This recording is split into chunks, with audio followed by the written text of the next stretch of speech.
«Звездная гостиная». Авторская программа Виктора Тартанова на Радио ВОС. Здравствуйте, дорогие радиослушатели, слушатели программы «Звездная гостиная».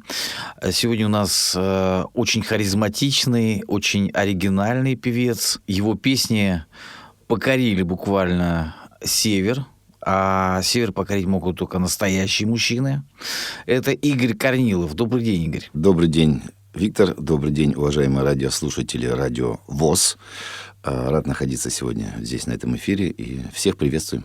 Игорь, прежде чем мы начнем общаться, наверное, давай послушаем песню, которая так называется «Северный край». Это неофициальный гимн Ямала. Я когда, честно говоря, первый раз ее услышал, ты знаешь, там прям вот все сказано, что вот должно быть сказано. Не отнять, не прибавить.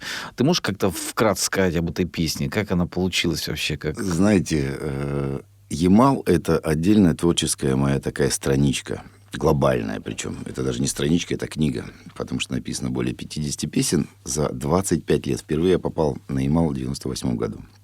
И так проникся именно человеческим фактором, потому что это открытость душ, гостеприимство, желание с тобой поделиться всем, не только историями жизни, которые, даже когда появилась первая песня до «Северного края», была песня «На холодном Ямале», которую знают и взрослые дети, да? Там была фраза «приезжают на полгода, остаются навсегда». Потому что севера всегда, кто не знает, молодежь, все родители, прадеды, уже дедушки, да, ехали на комсомольские, так назывались, стройки. И север, в отличие от всех строек каких-то, потому что я вырос в Таджикистане, да, родители строили Нурекскую ГЭС, это тоже комсомольская стройка. Но кто ехал на Ямал и на севера, они ехали по большому счету за большим рублем. Там на полгодика, на годик заработать, на машинку, на дачку, там, кооператив и все прочее. Да? И не могли оторваться. Да, и в конце концов север так затягивал людей, что когда я туда впервые попал, а желание было еще с Таджикистана, очень хотелось увидеть, по большому счету, мечта детства северного оленя. И когда туда попал, просто удивился тем людям и силе духа, и тем историям, которые рассказывались за столом или в жизни, при встречах. И это действительно огромный пласт людей, во-первых, да, всей нашей многонациональной родины СССР, во-первых, да, там не было разделения по национальностям, что существует сейчас, к сожалению. Это единственное настоящее северное братство. И меня покорил север. И вот именно человеческий, еще раз повторюсь, фактор, и именно человеческие души дали возможность и энергию писать вот эти песни и принять их как родных. И поэтому, когда слушают и узнают, что я не жил никогда на севере, на минуточку, меня спрашивают: вы давно уехали из Нового Уренгоя или давно уехали из Салехарда? Я говорю: ребята, никогда не жил.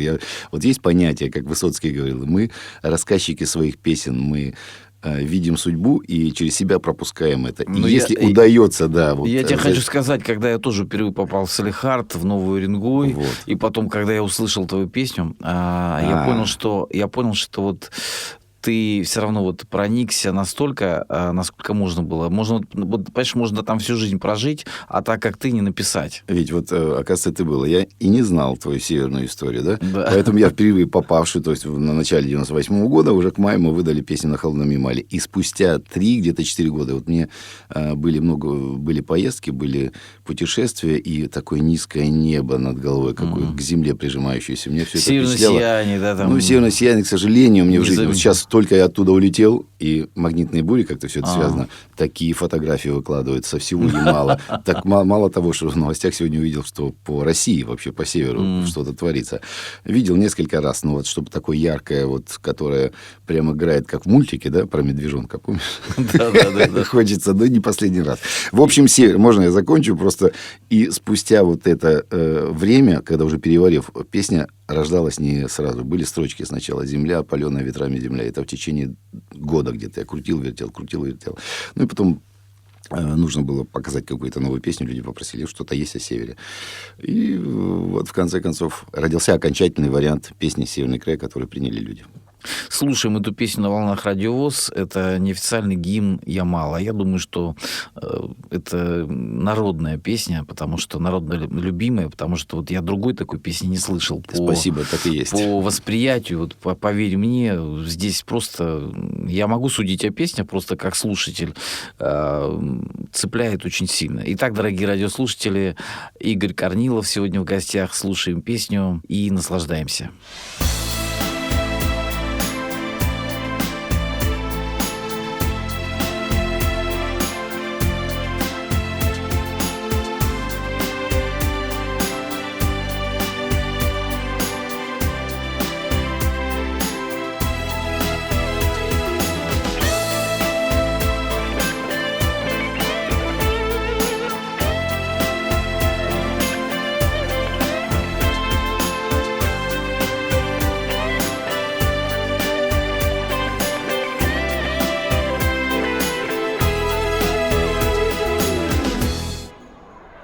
Земля, опаленная ветрами земля, утомленная снегами земля, никогда слезам и клятвам не верила.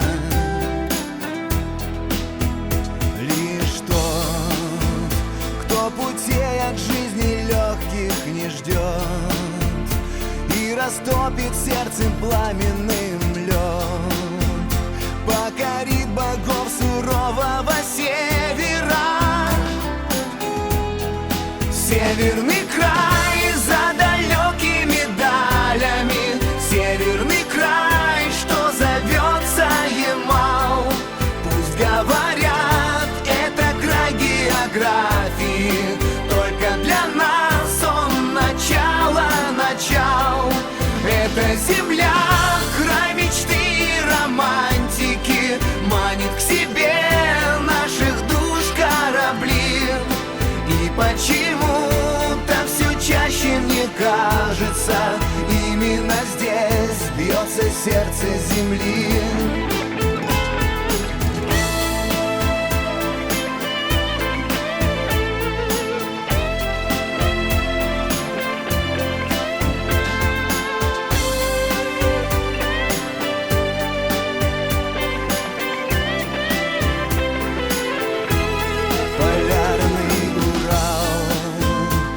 Закованный во льды океан, и над тундрою уснувший туман, и любовь, как мерзлота, тоже вечная. Земля, где бросают души в снег якоря, это истина твоя и моя. Мы навеки с этим краем повенчаны. Северный край за далекими далями, северный край, что зовется Ямал. Пусть говорят, это край географии, только для нас он начал. Это земля, край мечты и романтики, манит к себе наших душ корабли. И почему-то все чаще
Звездная гостиная с Виктором Тартановым на Радио ВОС. Дорогие радиослушатели, напоминаю, сегодняшний гость – это Игорь Корнилов, человек, который родился в Таджикистане. Родился в Одессе. В Одессе, извини, да. Родился в Одессе, потом твои родители приехали. С 2 лет, практически родился, как да, личность. интерес появился к музыке еще в Таджикистане, да? Так написано, по крайней мере, тебе. Да, так и есть. Это и мамины корни, и мотивы.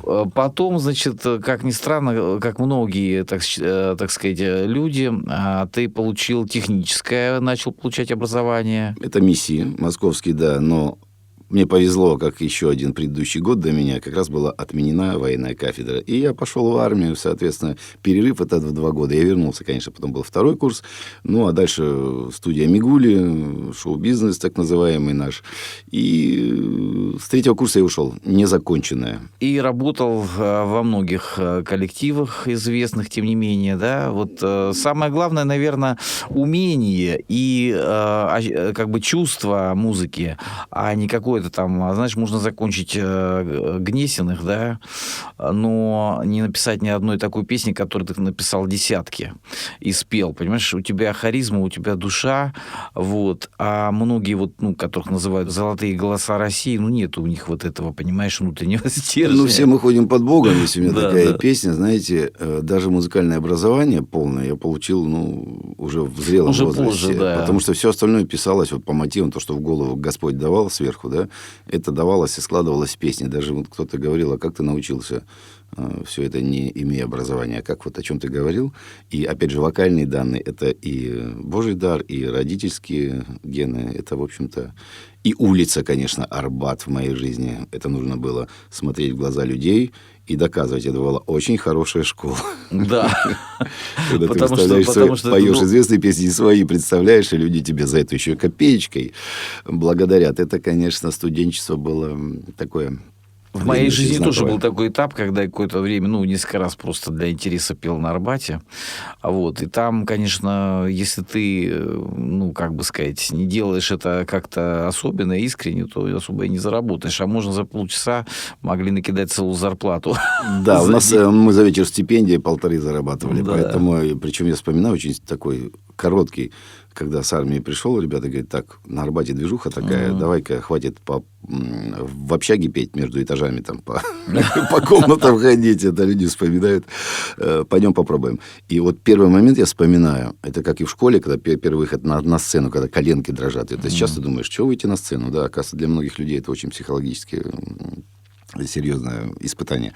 И когда первый раз вышли на Арбат, я просто взял гитару, ребята, поддержка моих студентов, однокурсников была, взял гитару, без всяких коробок, без всяких чехлов от гитар, там, да, как это существует. Арбат был, каждые 10 метров музыканты. Все, богата страна. Первый вот начинаю петь известные песни, понимаю, что люди подходят, а понимают, что складывать-то некуда. И начали в карманы пихать там в курточке, в чем мы были, не знаю, осень. И потом уже только пошла практика, ты понимаешь, что это нормально, это человек, если хочет высказать тебе симпатию, и ты заслуживаешь внимания, надо так делать. И, да, действительно зарабатывали, даже маме стал помогать. Ты знаешь, я хочу сейчас сказать о другом. Вот, конечно, спасибо твоим родителям, что вот мама в тебе вот это вот прививала. Я знаю, что ты и классической музыкой увлекался в свое время, тебе было это близко, интересно. Я и сейчас слушаю, мне очень нравится и Моцарт, и мне Гейндель, мне очень нравятся такие более плавные мелодии у Стравинского слушал. Для меня это сложновато, да, так скажем. Есть какие-то вещи, естественно, Бах и все это. То есть какие-то более релаксирующие такие, да? Лирика мне больше плывущие такие, легато мелодии такой. Есть, конечно, всякие вещи, но мне это нравится слушать просто.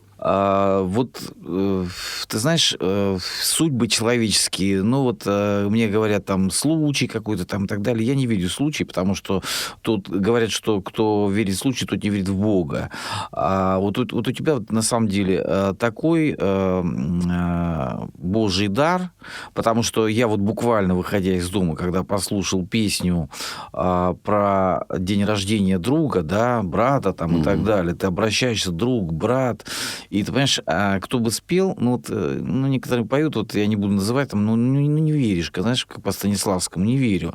А ты поешь всю душу искренне, понимаешь, чувствуешь, что ты действительно такой мужик настоящий, да, который действительно другому своему брату, другу желает добра, настроения, поднимает пенящийся бокал. И так все это, понимаешь, подано, что ты в это веришь, ты это видишь и представляешь. И это дорогого стоит.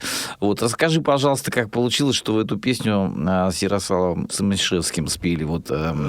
Ситуация какая? Песне уже немало лет, как бы не под 10. Записал ее потом позже, и это было посвящение просто действительно другу близкому, потому что в жизни многие друзья становятся ближе, чем братья. Так уж распоряжается судьба. Не просто обращение братан, брат мой.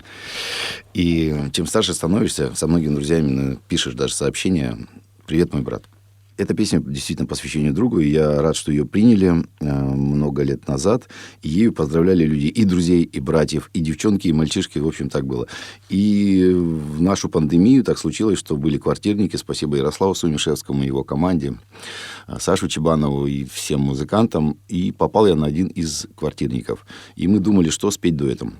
Соответственно, кроме своих песен, все это вживую исполнялось. Было 2 песни. Как раз «Северный край», о котором мы говорили, есть в Ютьюбе, могут люди посмотреть, наш дуэт. И вторая была песня «С днем рождения тебя, мой брат». И тогда зародилась идея эту песню записать в дуэте. И были пожелания многочисленных поклонников Ярослава, которых миллионы. И я просто по-доброму завидую, потому что действительно очень многие люди, я многих знаю, которые приходят на концерты, благодарят за то, что я песню написал для Ярослава отдельную, это «Стены». И этот дуэт, буквально ему премьера состоялась. Была идея, мы ее оформили, записали песню, пришло время, когда мы решили снять клип. И буквально это 2 недели, как был запущен клип, и на той неделе появилась эта песня на всех цифровых площадках. Мало того, что был уже на радио «Шансон», тоже была премьера, ее и заказывают уже эту песню, потому что это действительно, спасибо, Виктор, за добрые слова, такая песня поздравления близкому другу, брату. И так что в добрый путь. Тогда давай послушаем сейчас эту песню, ваш дуэт.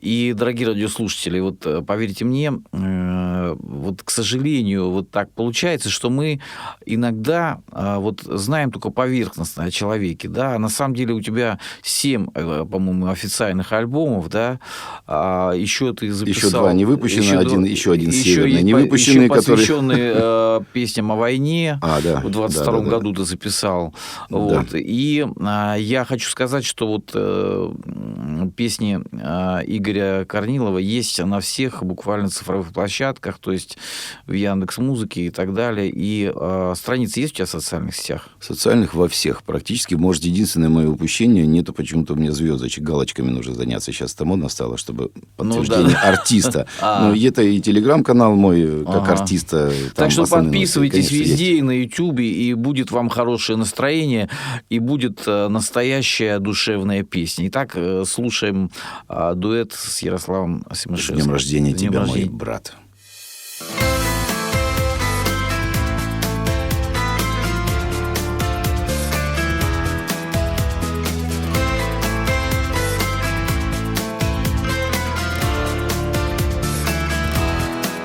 С днем рождения тебя, мой брат.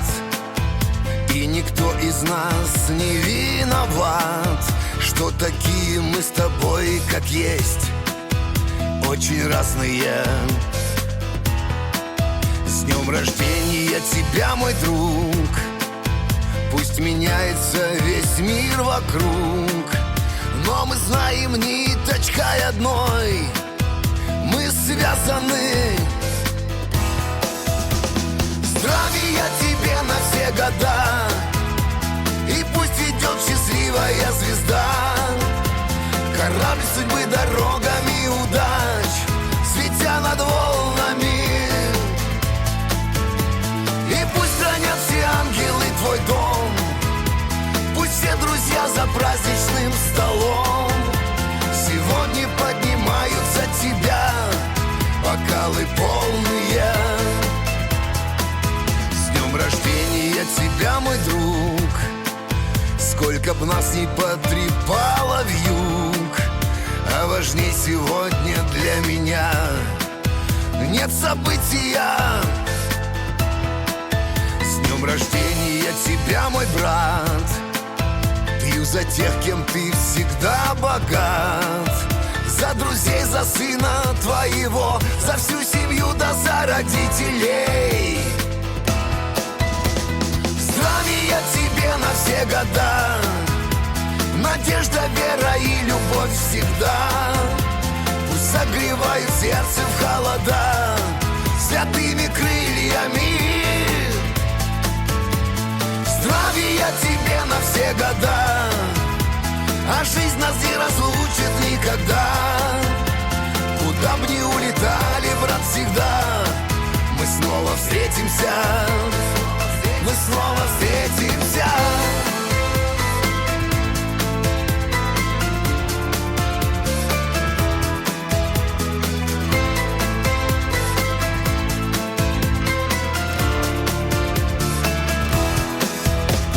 Здравия тебе на все года, да будет радость здесь с тобой всегда. И в сердце пусть живет всегда мечта,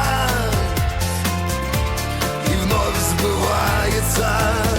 Здравия тебе на все года, и пусть идет счастливая звезда.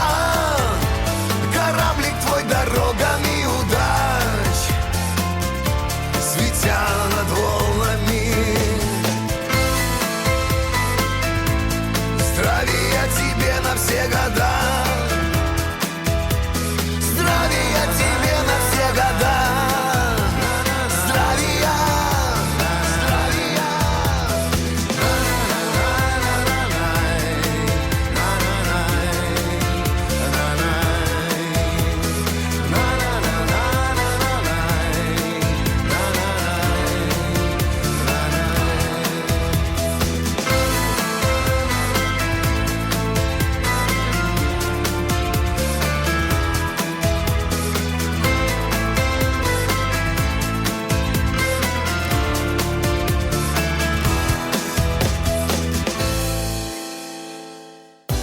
«Звездная гостиная» с Виктором Тартановым на Радио ВОС.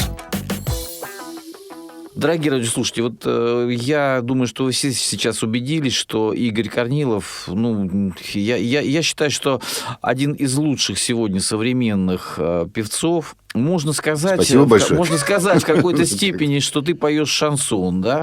Да. Можно сказать, что это эстрадная песня. Или рок-песня. Или рок-песня, да, потому что ты экспериментировал в разных жанрах, вот. И скажи, пожалуйста, лирические песни, да, которые ты поешь, они вот о любви, я имею в виду, да?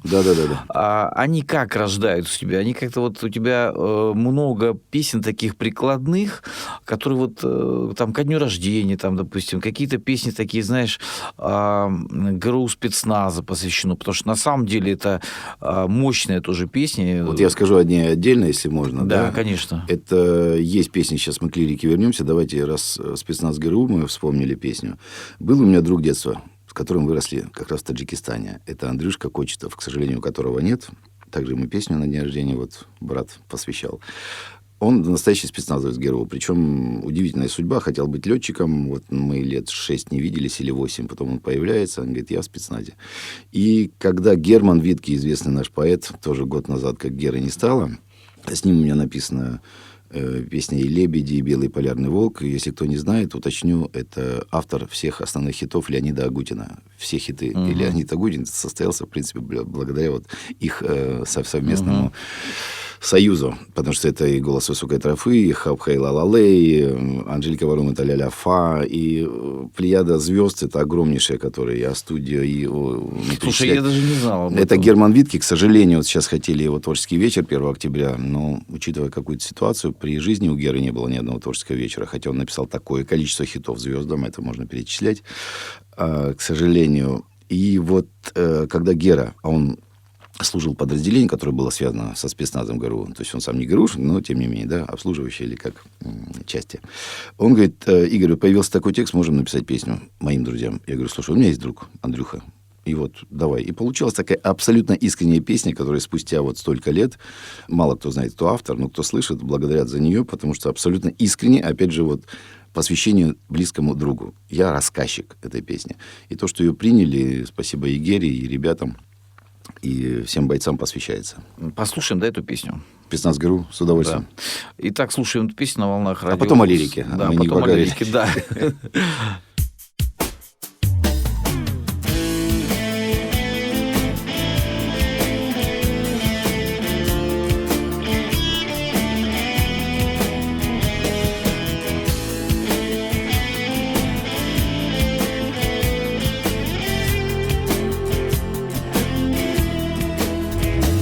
Соберемся под вечер и уйдем, как стемнеет.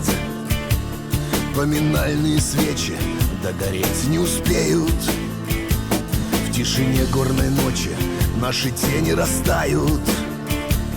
И никто не увидит, и никто не узнает. Государевы люди и особое братство. И поэтому будем друг за друга сражаться.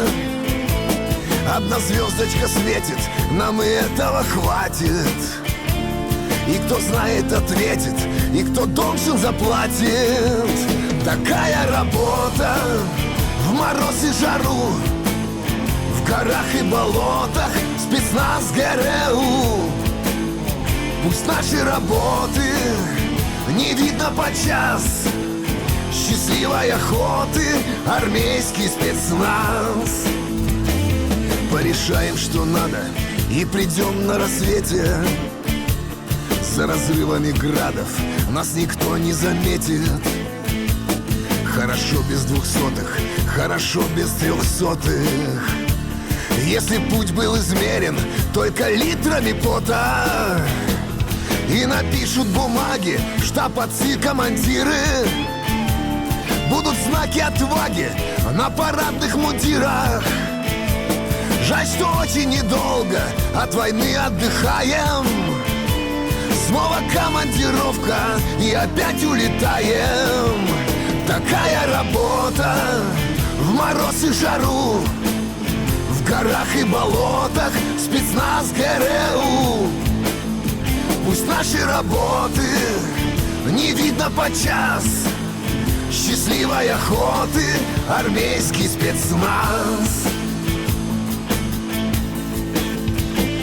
Но всегда по-любому нас дороги ведут до любимого дома, где нас помнят и ждут. Такая работа в мороз и жару, в горах и болотах, спецназ ГРУ. Пусть наши работы не видно подчас. Счастливой охоты, армейский спецназ.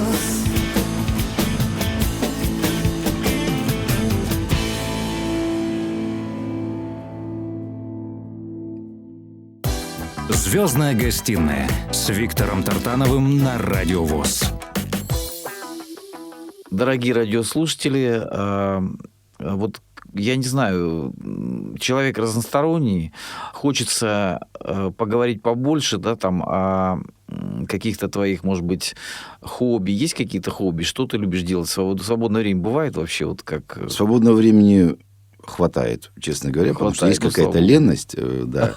Люблю посмотреть телевизор, программы, что-то почитать. Но в последнее время, вот сейчас на радио было, что же за хобби-то? А хобби у меня вот сейчас строю баньку. Так. Есть у меня небольшой домик во Владимирской области. Чисто деревня. Вот, с печкой все это давно уже у меня появилось это. Поэтому поедешь вот лопаткой помогать, да, топориком, да. Поэтому построить какие-то трибора поработать, траву покосить, по лесу погулять. Вы знаете, есть такие какие-то вещи. Нет, ну это прекрасно. Такое хобби. А хобби основное, не знаю, музыка, это хобби уже не зовешь, это профессия. Нет, это профессия. Да, раньше было. Хобби. Так что когда-то были марки, значки, вот, да, мы называем. Сейчас я вот людей встречаю, кто что не собирает, да. Поэтому я У меня хобби просто вот пообщаться больше с природой сейчас, что-то делая опять же. Ну, она, во-первых, природа утешает, успокаивает, и она, как бы, как сказать, не то, что утешает, успокаивает, она дает равновесие, душевную какую-то вот такую гармонию, наверное. Да. Потому что, ты знаешь, вот это вот постоянно нам внушают, что вот экономический кризис, политический кризис, я потом тебя об этом спрошу. Угу. А сейчас все-таки хочу спросить о лирике. Какие лирические песни, как они к тебе приходили, и в частности, вот какая лирическая песня самая популярная? Я просто знаю, вот мне нравятся некоторые, но я хочу спросить тебя. Вот я не знаю, мне очень по душе «13-й струной». Есть такая песня «Голос мой 13-й струной», причем она в двух версиях выходила. Одна просто гитарная на одном из альбомов, а вот в альбоме «43-я ступень» она вышла уже в такой в полной версии. Это песня, вот настроение какое-то, знаете, жизни и встречи, и разлуки. И есть, когда ты попадаешь в какую-то вот гармонию стихов и музыки. Причем песня рождалась долго.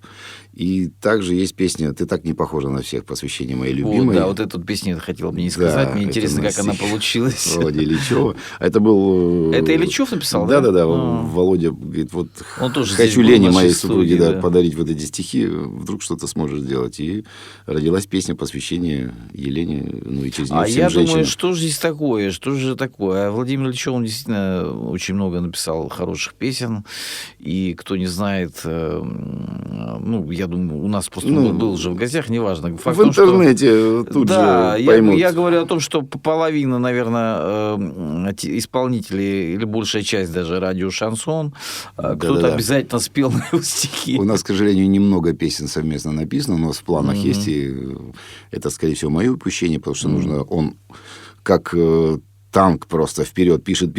Нужно быть активнее и брать с него пример. Вот он настоящий пример для подражания, для хорошего подражания.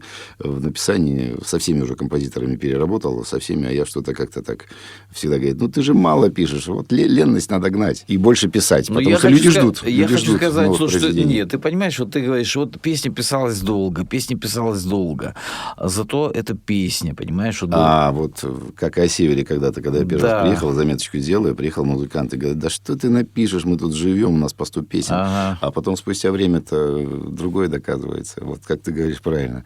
Душу вложить и понятие людей, для кого ты пишешь. А порой себя бьешь, так, почему я не выпускаю каждый год по альбому? Потому что есть... мелодии рождаются, заготовок море. Я понимаю, что половину, там, 90% из них никто никогда не услышит. Да, вот у некоторых, знаешь, есть по 30 альбомов, да, а народ слушает там 5-6 песен, не больше. Не, я понимаю, что нужно все-таки выплескивать, и это я себе вот в укор ставлю, честно говоря. Ну, какие твои годы? Еще успеешь? А какие вообще вот именно планы, какие вот творческие? Давай сейчас послушаем сначала песню, а потом о творческих планах. И еще расскажешь потом, откуда ты сейчас приехал. А песня «Ты так не похожа на всех», наверное. Да, а ты так не похожа на всех. Или, Виктор, какую выберешь? Давай пусть вот на твой выбор. Давай, раз тебе... Вот я, кстати, не слышал эту песню про 13-ю струну. Вот «Голос мой 13-й струной». Да, «Голос мой 13-й струной». Тем более осенняя такая история осенняя, хорошая. Она как раз подойдет по настроению. Дорогие друзья, слушаем эту песню на волнах Радио ВОС и получаем удовольствие. И подписываемся везде на нашего гостя Игоря Корнилова.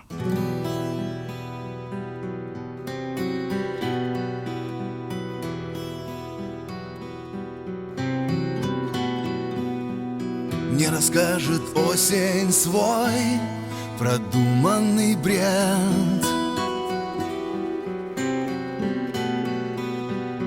а потом попросит спой, а голоса нет.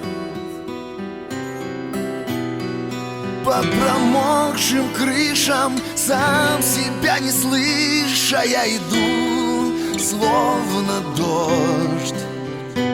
Все давно известно, значит, пел я песни зря. И все это ложь. Голос мой 13-й струной с ладом спорил и не строил, но зато нас было двое. Голос мой 13-й струной оборвался и не не слышен, только небо тихо дышит, только небо тихо дышит и зовет меня за собой.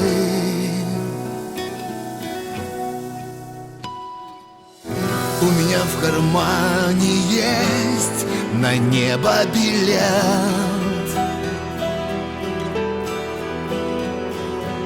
Есть билет на поезд тот, которого нет.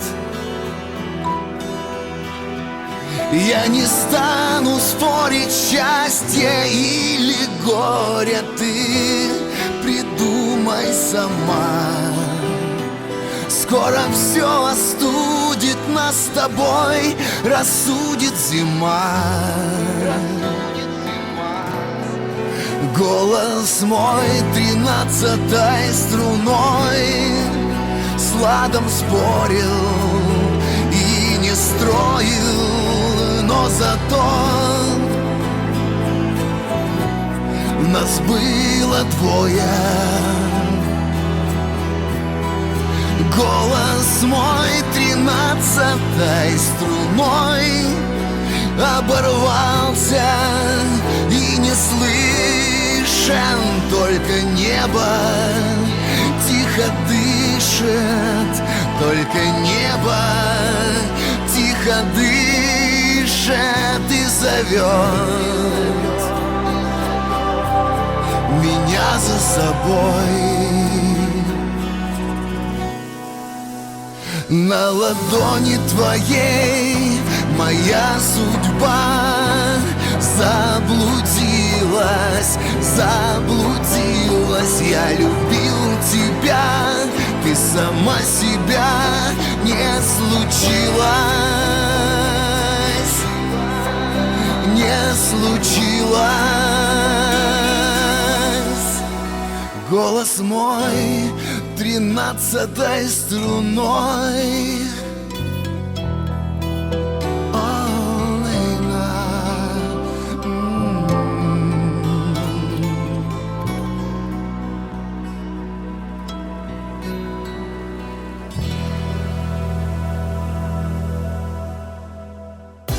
«Звездная гостиная» с Виктором Тартановым на Радио ВОС. Дорогие радиослушатели, наш долгожданный гость. И ты знаешь, мне что понравилось, что я тебе позвонил, и ты тут же согласился приехать вот на Радио ВОС. И меня это так порадовало, потому что есть такие звезды, которых вот трудно бывает с первого раза дозваться. Вот, а ты взял, созвонились, приехал. Расскажи, как вот поездка состоялась последняя на Ямал. Да, что тебе, делал? Витя, тебе спасибо за приглашение. Просто по голосу уже, по твоему, ты понимаешь, что нормальный человек, много вопросов не задает, просто делает спокойное, красивое предложение побывать в гостях, поговорить. И спасибо тебе, поэтому здесь ничего. И стечение, да, слава богу, сейчас в Москве. Последняя поездка – это приезд, опять же, с Ямала. Ямал в моей жизни, вот где какое интервью не бери, Ямал. Все понятия. Ребята, а что такое Ямал? Для многих же не понимают, что Ямал – Ненецкий округ. Это весь российский газ. Как бы там ни писали, «Газпром» – наше достояние. Весь газ. И тундра – это и многочисленные народы, которые так принимают в чумах, и меня тундра приняла, да. Поэтому последняя поездка была с дня поселка Ярсале, хотя это столица именно Ямальского района, а Ямальский район, это вот оттуда пошло название Ямал. Это где-то недалеко от Лабытнанги, по-моему, это да? повыше, Повыше, там, да? на вертолете, это выше, это уже тундра, настоящая тундра, причем я сказал бы, что это канадский городок, но почему-то вот называется поселком. Я говорю, ребят, почему поселок? Ну, потому что так, вот это правильнее в данном контексте. И поддержка, и социальный статус красивейший, как вот канадский городок, сказочка. Какая там школа, нам делали экскурсию, это люди, это просто стоит заслуг, это не просто там школа на севере для деток националов, да, это в школу собирали из нескольких, так сказать, изучали школы, самые лучшие школы в Москве, это и школа Грефа, и какие-то высшие просто пилотажи, где для деток все есть. Я когда увидел, вплоть до станков, которые, или для, как у нас, принтеры, которые печатают все, как они? 3D. 3D принтеры, или для паяния ребят, а какой заходишь на кухню, кухню огромную. Это не кухня, а именно много плит стоит со всеми. Еще успели все с Икеей тогда, как сказали, акцент сделать. И блендеры, и шмендеры, и вот печки, и заготовки. И я понимаю, где девчонкам стоит поучиться. И вспоминаешь наши уроки труда. Здесь абсолютно. И гончарное дело, станки стоят. И когда ты все это видишь, насколько людям преподносится, и все это делает, и уделяется. Вот где бы я хотел, чтобы мои дети росли. И спокойствие, никто не тронет. И воспитывались. Это вот всегда за все эти года завидовал Ямалу, потому что молодцы. Что еще, вот, извини, что Дмитрий перебиваю, да. Вот мне нравится, что там многонациональное такое составляющее, то есть там и армяне, да, абсолютно. И дагестанцы. Я сейчас смеялся, прилетели как раз с Яр-Солезня поселка, едем в такси, и парень из Киргизии. И узнал, что Салихарда прилетел. О, у меня друг в Яр-Соле. Я говорю, да ладно. Киргиз, да. Так он, говорит, на Ненке женился 7 лет назад. Строитель, поехал сначала просто поработать и остался, сейчас бригадир. Я говорю, что? И да, он на Ненке женился и привозил ее в Киргизию с родными знакомить. Как, куда деваться? И говорит, счастлив. Я обалдеть. Поэтому это настолько многонационально и тепло. Там, это... Ты знаешь, вот тебя слушаешь, и действительно вот это все живо представляется, но, дорогие радиослушатели, кто вот мало знает о Ямале, это переводится как «край земли», но на самом деле там находятся одни из самых душевных, таких теплых, открытых людей, которые буквально всем сердцем воспринимают музыку. И поэтому, вот, понимаешь, ты туда зашел не просто так, потому что там кого попало не примут. Ты потому что поешь искренне, поешь душой, и вот эти вот человеческие качества, которые у тебя есть, да, это открытость души, искренность сердца, харизма исполнения, все это вместе там нужно как нигде, потому что там суровый край, который фильтрует вот это все, знаешь, все плохое туда не доходит. Вот, и там такой микроклимат, и я просто еще раз хочу выразить благодарность за то, что ты от всего Ямала, наверное, и от Тюменской области, о том, что ты написал столько песен, посвятил этому краю. Да, спасибо. Тем более, самое важное, что эти спасибо, огромное спасибо и благодарности говорит молодежь, совсем молоденькие. Там и 6-летние, там был сейчас вот в Таркасале, начинаю концерты, попеть, начинаю песню на холодном Ямале, вижу, девчонка стоит маленькая около изгороди. И начинает с первого куплета все петь. Я говорю, мама мия, закончилась песня сколько лет? 6. Говорю, так мы с папой постоянно слушаем у нее любимые песни, потом сфотографировались, пообщались. Это просто... Это уже такой... Бренд. Не заслуга, не знак, это вот огромный подарок. Поколение уже новые, понимаешь, воспитываются. Если эти песни, правильно, приняли эти песни, с ними... А это патриотика. Вот мы сейчас очень много в последнее время говорим о патриотике. О национальной идее. И ты понимаешь, что вот эти песни, раз ребята идут с ними, становятся студентами, уходят в большую жизнь, и они с этими песнями живут. Знаете, сколько пишут и благодарят за них, уехав уже оттуда люди с большой земли. Значит, все-таки мы уже вот этой искренностью о патриотизме уже говорили в своих песнях. Это любовь к родине. Да, да. Это гражданская песня, это жизненная позиция, это любовь к своей малой родине. Это самое главное. Вот. Я хотел бы сейчас, чтобы ты какую-то песню еще вот на свое усмотрение. Знаете, я бы очень хотел, чтобы сейчас прозвучала песня «Отец». Это посвящение всем отцам. У меня папы давно нет. И эта песня на концертах всегда вызывает такие эмоции у людей. У каждого они свои. Здравия всем живущим отцам и, конечно, память нашим батям, потому что порой нам так хочется опереться на чье-то плечо, именно на отцовское, спросить совета. Даже перед ребятами, когда я выступал неоднократно, и кого провожали, и в госпиталях, когда ты поешь эту песню, я говорю, ребят, вы уже пример своим будущим или детям, которые есть. И также вы думаете, где бы батьки, как бы спросить, что мне делать дальше и как мне быть. Поэтому это посвящение, еще раз скажу, всем нашим отцам, песня «Отец». Слушаем эту песню на волнах Радио ВОС в исполнении Игоря Корнилова.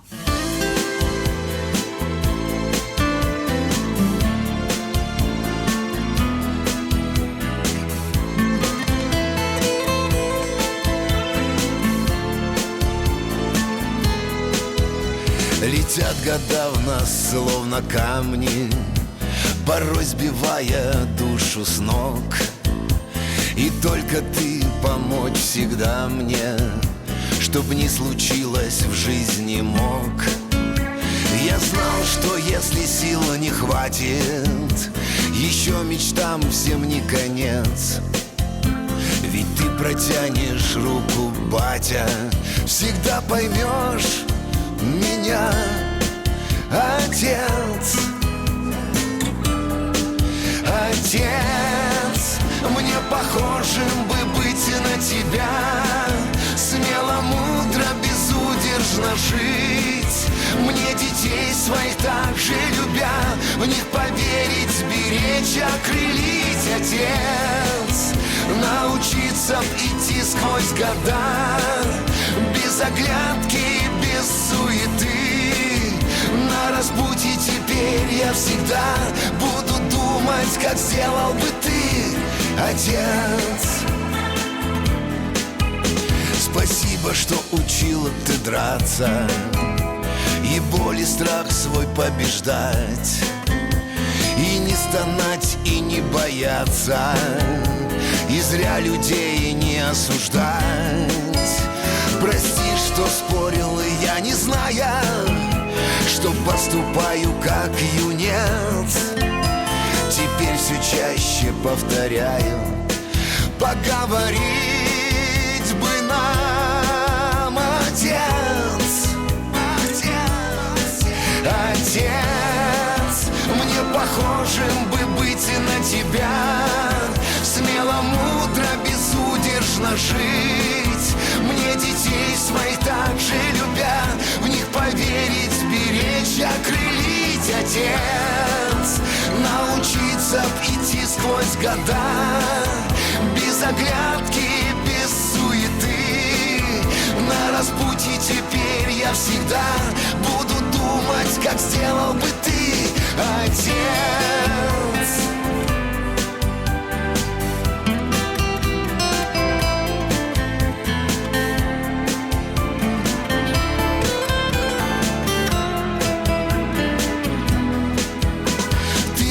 Ты со мной навеки рядом, по памяти в ту ночь бегу, где жжем костер под звездопадом, с тобой вдвоем на берегу, где улетает поднебесье биенье наших двух сердец, где я не знал, что эту песню я буду петь тебе, отец.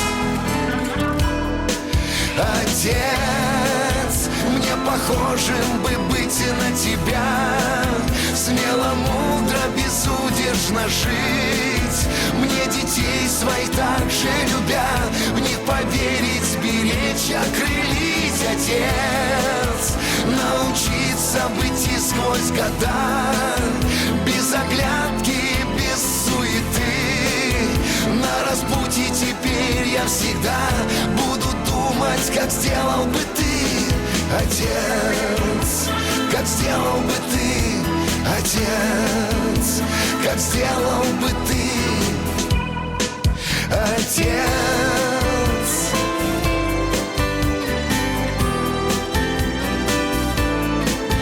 Отец.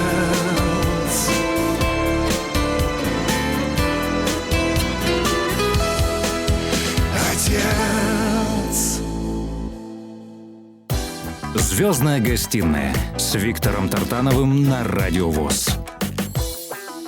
Дорогие радиослушатели, вот как-то сразу я не сказал, что Игорь Корнилов, он же и поэт, и композитор. Причем, на самом деле, композитор не просто и певец, и композитор, и автор-исполнитель только своих. Он дарит, во-первых, вот свои песни, и Ярославу подарил песню, как ты сказал сегодня. Да, песня «Стены». И вот расскажи, пожалуйста, кому еще из наших звезд ты написал песни? Ну, сейчас не так много, да, пишу, но то, что был такой период очень серьезный, это и Вадим Казаченко, и группа «Комбинация», там песен 7, и Анни Вески песен 8, да? Так? Да? Да, и там я, и Ирина Салтыкова, и Татьяна Овсиенко, и Кристина Орбакайте, это песня «Май». У нас 3 песни, «К сердцу прижимай, май, май, май». И вот для всех, для многих откровений, что это моя песня. Это Алла Борисовна Пугачева, это музыка, да, и Александр Буйнов. И какие же коллективы-то, ну, будем вспоминать, если Лариса Черникова, да, были такие популярные исполнители. И было много написано, Варвара. Да ты ну, что? в общем-то, такая и душа такая Вот была, видишь, да? зауважал еще больше, не знал, честно признаюсь, не знал. Потому Немного что я было. погрузился именно в твое творчество. Я понимаю, что ты автор-исполнитель, но вот с этой стороны как-то, прости, не знал. Но теперь ничего, узнал. ничего. Так что мы, кроме Это того, как... настолько многогранный Причем, не, человек. пожалеть, вот, что важно, когда ты поешь сам, я говорю, ребята, ты доносишь это лучше, потому что очень много было песен, которые записывали, ну, и как-то так проходили.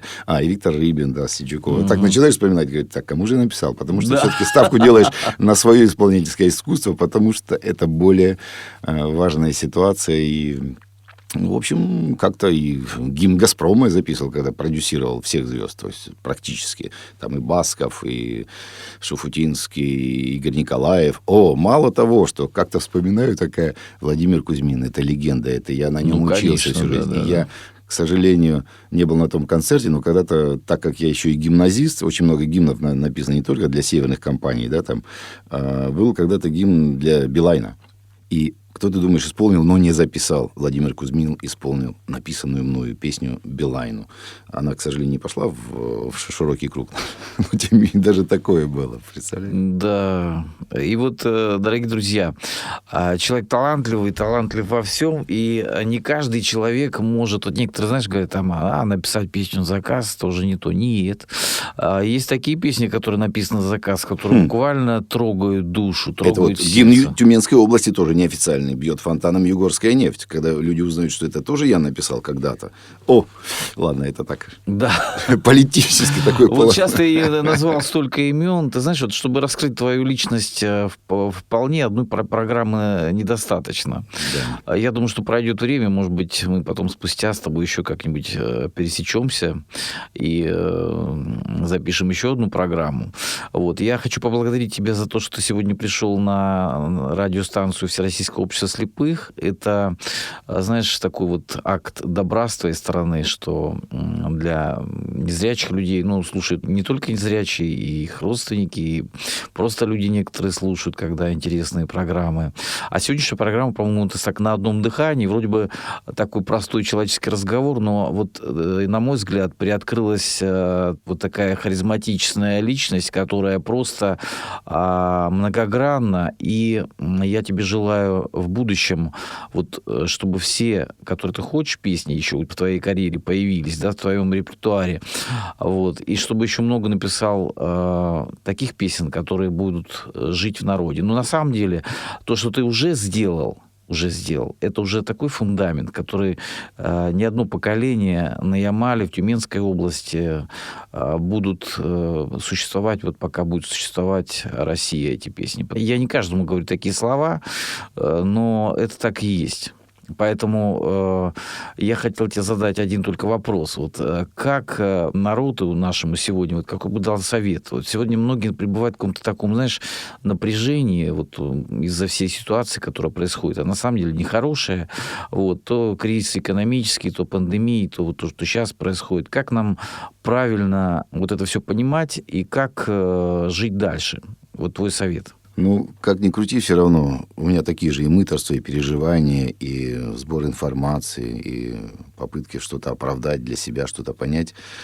Все-таки основное — это верить в лучшее и заниматься своим делом, потому что мне Господь дал писать песню, да, я могу этой песней поддержать и ребят, и людей, пусть это не обязательно петь вот вперед все там. Но я гражданин своей страны, своей любимой России, здесь мои корни. И каждый просто должен искренне заниматься своим делом. Просто вот есть день, да, просто делать свое дело абсолютно искренне, честно, с любовью к себе, с любовью к родным и близким и с любовью к своей родине. Потому что никто не знает, мы вот все ходим под Богом, как распорядится дальше судьба, но каждый должен быть честен перед собой и все равно верить в лучшее. Если не веришь в лучшее, значит, ничего не происходит. Можно опустить ручки и сесть и думать и смотреть тупо телевизор, да, что там скажут в новостях нам, и что нам пожелают наши. Потому что мы все равно строим свою жизнь, и мы участники тех событий, в которых мы живем. Поэтому да, будем верить в лучшее. Спасибо тебе еще раз большое. Я напомню, дорогие друзья, что это Игорь Корниров, композитор, поэт, певец, продюсер и много еще чем занимался. Читайте про него в интернете. Да, лесоруб, там, и все, строитель, и все прочее. Вот, поэтому еще раз большое тебе спасибо и творческих успехов. До свидания. И в конце объяви песню, которую мы еще хотим. Я хотел бы, вот есть такое, как говорили про хобби. Люблю очень путешествовать. Забыл об этом, была когда возможность, обязательно ездил на машинах. И особенно нравится Питер. И каждое путешествие — это воспоминания спустя многие года, потому что мы как листья, нас носят туда-сюда, но мы почему-то очень любим возвращаться в те места, где нам было тепло и уютно. Песня «Люди как листья» немножко приглашаю прогуляться по Питеру. Когда я был молодой, озорной и верил только в лучшее. Но мы и сейчас созрели, но нам не стыдно за прошлые годы, и мы идем вперед. Итак, спасибо. Вперед. Слушаем эту песню на волнах Радио ВОС.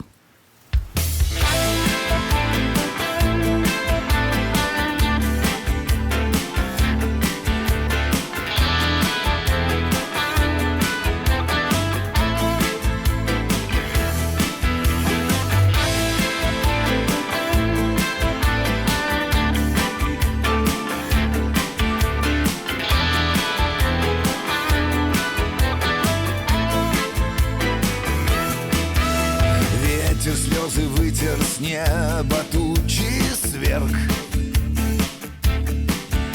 Я уехал в Питер в солнечный четверг. Пусть никто не спросит, что я в нем забыл. Мне бы знать, где носит тех, кого любил.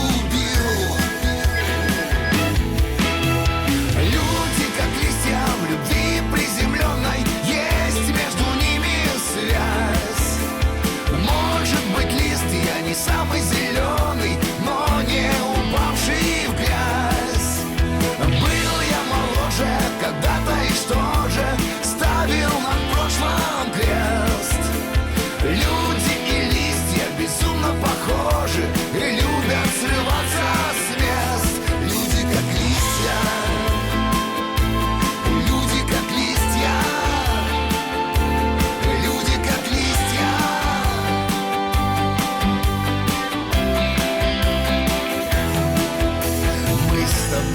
Может, встретимся опять. Ветер нам поможет прошлое понять.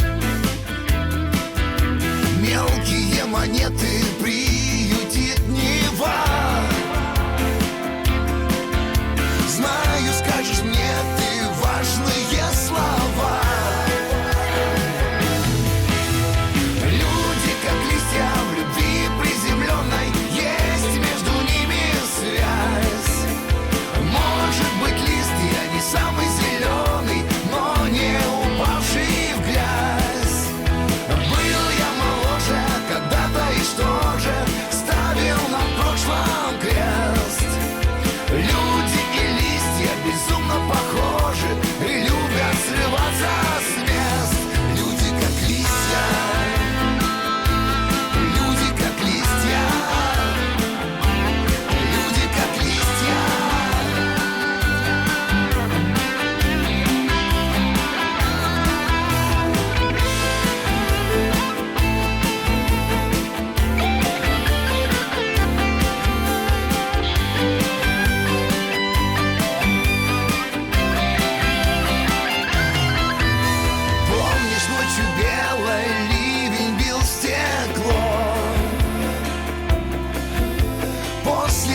Первой сколько лет прошло. Люди как листья в любви приземленной есть между ними связь. Может быть, лист я не самый зеленый,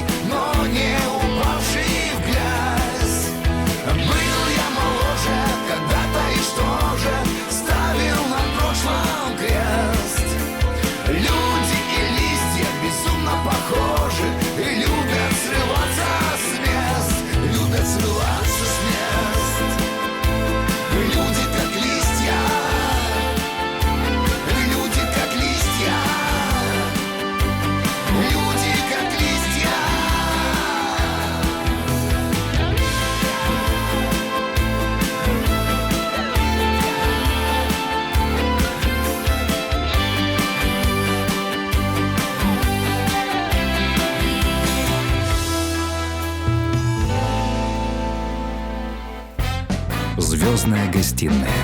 Авторская программа Виктора Тартанова.